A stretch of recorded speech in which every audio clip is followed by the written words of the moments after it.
In this question, given that y is equal to x power x, we're asked to find dy by dx. So again, it's a very straightforward question using the concept of logarithms. So if you apply log on both sides, you get log y is equal to x power x times log x, right? Because if you apply log on both sides, the power comes out. So y is equal to x power x times log x. Here again you have x power x function. So if you remember the differentiation of x power x function, which you have already done, you can do it directly. Otherwise, to remove this power also, you can apply log again.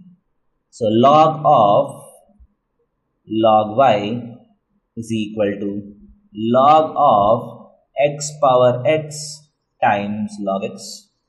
So this is x power x into log x. So I can separate log, which becomes log of x power x plus log of log x, and this log of x power x becomes x log x plus log of log x.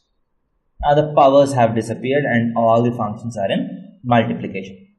So log of log y is equal to x log x plus log of log x.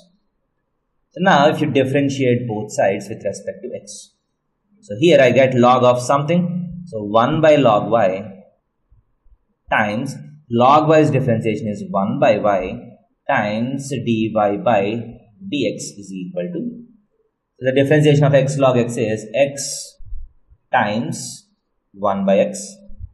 X into log x, the differentiation is 1 by x plus log x times the differentiation of x is 1 plus the differentiation of log x is 1 by log x times 1 by x.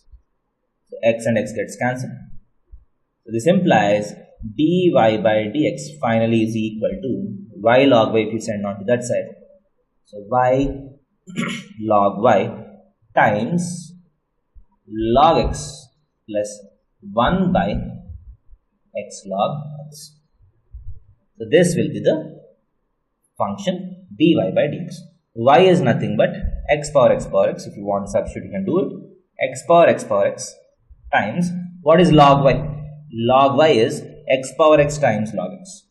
So x power x times log x times log x plus 1 by x log x.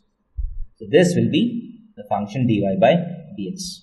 So make sure that you understand, whenever I write log here, the default base I am using is e. So log y means log y to the base e. In calculus, the default base that I am going to use is e.